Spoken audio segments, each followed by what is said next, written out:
Bet Taigi žiūrėkit, kaip mes girdėjom čia labai daug apie šventę, ar nežinau, kaip čia šventė, negali tokio dalyko pavadinti, gali, minėjimą gali. ketvirtųjų karo metinių, ne? Bet ar nors kas prisiminė, kad lygiai tą pačią dieną baigėsi COVID-as? Aš prisiminiau, aš Ne, aš padariau turiu post. galvoje iš tų, žinai, kurie mums makaronus verda. Tai lygiai taip pat nieks po to, kai ateiviai atkris ar dar kas nors įvyks, nieks nebeprisimins šito. O dar kažkiek laiko irgi nebekalbės, naują temą kalbės. Nu, taigi, liaudžiai reikia naujų opimo duoti. Ne Tai niekas, mes prisiminsim, mes tarkuosim ir tarkuosim.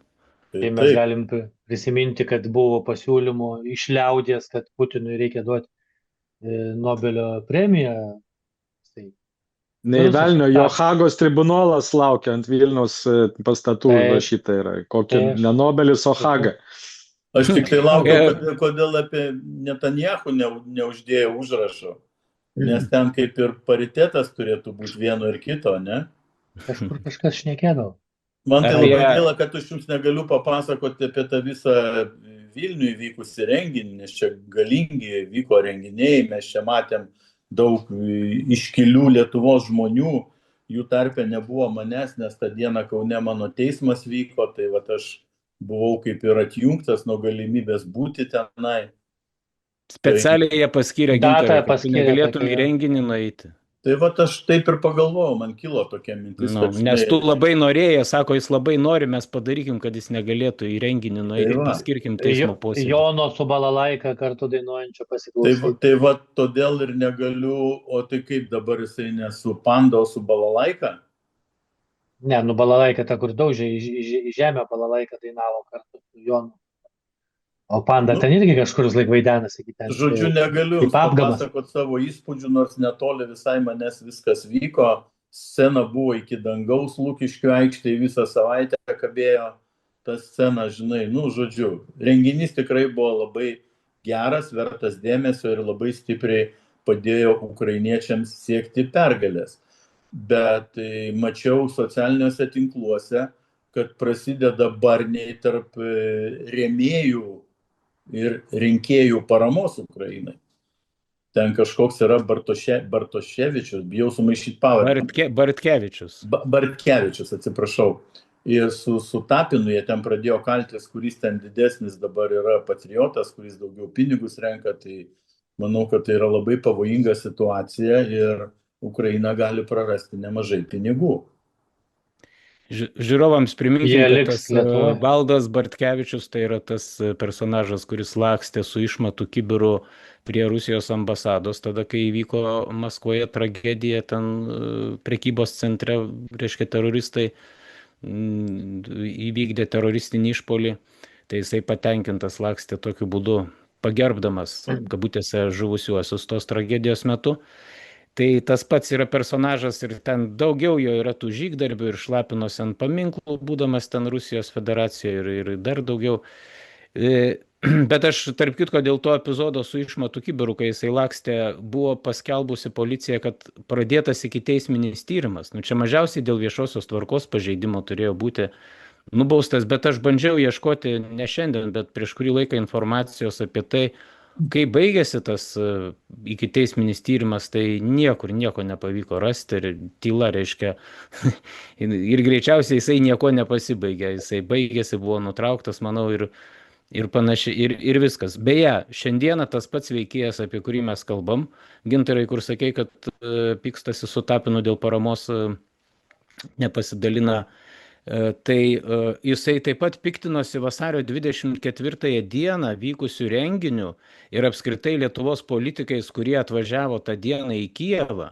Jisai sako, tai ką jūs čia švenčiat? Jūs atvažiuojat pasipijarinti už valstybės biudžeto pinigus, kai čia Ukraina kenčia, atvažiuojat, reiškia, apsistojate viešbutyje Intercontinental už parą 280 eurų. Jis pasipiktinęs labai buvo. Jisai šiaip teisingai sakė, sako, ką jūs čia švenčiat, kokia čia šventė? Iš tikrųjų, o pas mus yra rengiamas koncertas, ar ne, koncertuoja. Aš laidos viso koncerto nežiūrėjau, bet ištraukas kelias mačiau, tai žmonės šypsosi, patenkinti, linguoja į taktą, dainuoja kartu su atlikėjais, nu, žodžiu, tikra šventė. šventė širdžiai, šventė sielai. Ir kiekvienais metais tą dieną, kai prasidėjo, kaip jie vadina, plataus masto invazija į Ukrainą, reikia tą dieną atšvęsti. Kodėl atšvęsti ją reikia? Aš tokį turiu variantą, greičiausiai todėl, kad nelabai bus kada tos pergalės dienos švęsti. Tai reikia švęsti karo pradžią, nes karo pabaigos turbūt arba pergalės dienos švęsti nelabai išeis. Ir kitas dalykas, dar noriu dėl paramos pasakyti, 4 milijonai surinkta, tegul bus ten 5 ar 6 milijonai, Gintarai, tu gal pakomentuosi, kaip ten aišku surinkta, bet aš norėjau, akivaizdu, valstybė ir taip iš biudžeto, iš visų mokesčių mokėtojų pinigų, kiekvienais metais skiria mažiausiai ten, kaip jie įvardina, tą 0,25% bendrojo vidaus produkto, kas būtų maždaug apie 300 milijonų. Tai čia yra oficialus skaičius, ten, kur biudžeto eilutė įrašytas, o ten per kažkokias galbūt ten programas, visokias programėlės ir taip toliau. Atsiprašau, Alvi, turiu būtinai priminti, kad mes dar turim įsipareigojimą padengti paskolas, garantuoti Ukrainai paskolas. Taip. Tai va šitas dalykas, paskui visokie bendri projektai ten ir taip toliau, ten aš paskaitau kartais teisės aktų registrė, ten, reiškia, užsienio reikalų ministerija, ten 10 milijonų skirta pinigų, nu, su Ukraina kažkas susiję, bet ryškiai jau ne iš tos eilutės eina. Tai aš sakau, skaičiai yra gerokai didesni, tai yra faktas, ir dabar čia dar tie 4 milijonai.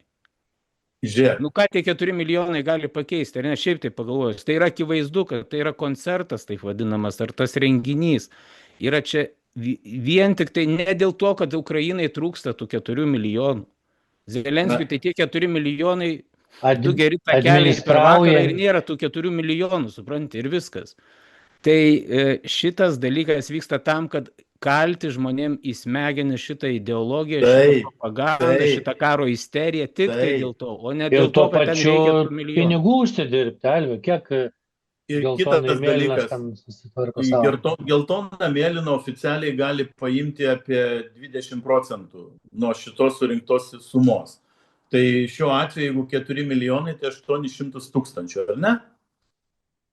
Dabar kitas dalykas, ką norėjau pasakyti, va tu kalbėjai apie tą Bartkevičių, kaip jisai vadinasi, ne? Tai dar yra vienas toks veikėjas, kur mūsų sąraštus visus turi, ne? Ir jisai ten šlaistėsi, nu mes čia kur pirmam 20-ukė tų, kurios reikia sušaudyti.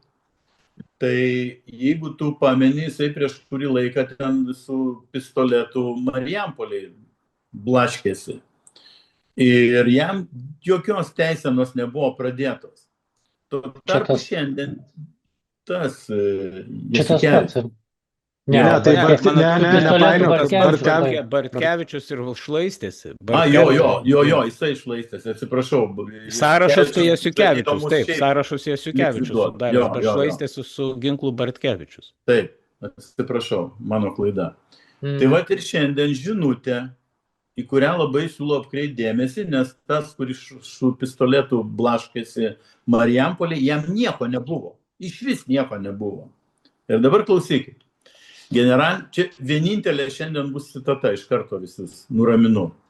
Generalinė prokuratūra pradėjo vertinti informaciją pateiktą komunikacijos specialisto Karolio Žukausko kreipimąsi dėl jo teigimų galimai neskaitraus Nemuno aušros finansavimo. Be to pavedė specialiųjų tyrimų tarnybą išnagrinėti kitą kreipimosi dalį dėl partijos vadovybės ketinimų į frakcijos posėdį kviesti vyriausią rinkimų komisijos vadovę Liną Petronienę.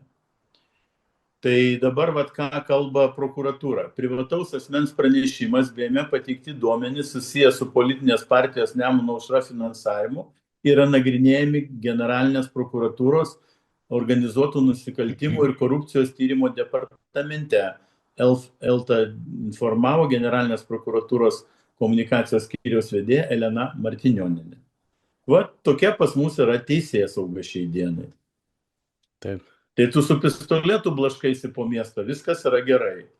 Bet jeigu parašo komunikacijos ekspertas Karolis Žukauskas, kuriam priklauso frazė "geri vaikai nelanko savo tėvų", tai tada generalinė prokuratūra pradeda tyrimą. Nu tai apie ką mes šnekam? O aš dar tikėjausi, kad kažkokią teiseną pradės, kai laksto su išmatų kibiru. Tai čia su pistoletu laksto, nepradeda teisenos. Nežinau, čia su tanku reikia po Vilnių važinėti, kad kažkas sureaguotų. Su tuo pistoletu galimai per sieną išvažiavo. Dar priminsiu, kad Karoliui Žukauskui nepradėtas ikiteisminis tyrimas dėl to, kad jisai pasisavino oficialaus valstybės pareigūno vardą, apsimetinėdamas Seimo pirmininku Juozu Oleku, skambino, ar susirašinėjo, dabar bijau sumeluoti. Susirašinėjo turbūt, nes iš balso tai būtų pažinę greičiausiai, aišku. Nu dabar tai per visus telikus įrodo dabar po 3 kart per dieną. Malinauską ir Rytį, dabar 2, kur žinai, kaip vienoj laidoje sakė, tik lygintuvai įsijungus jo negirdžiu, o visur kitur per visur kalbą. Tai čia yra toks Tapino mokinys, gal Tapinas jau galvoja apie prezidento postą, jisai ruošia savo įpėdinį. Generalinio prokuroro padėjėją.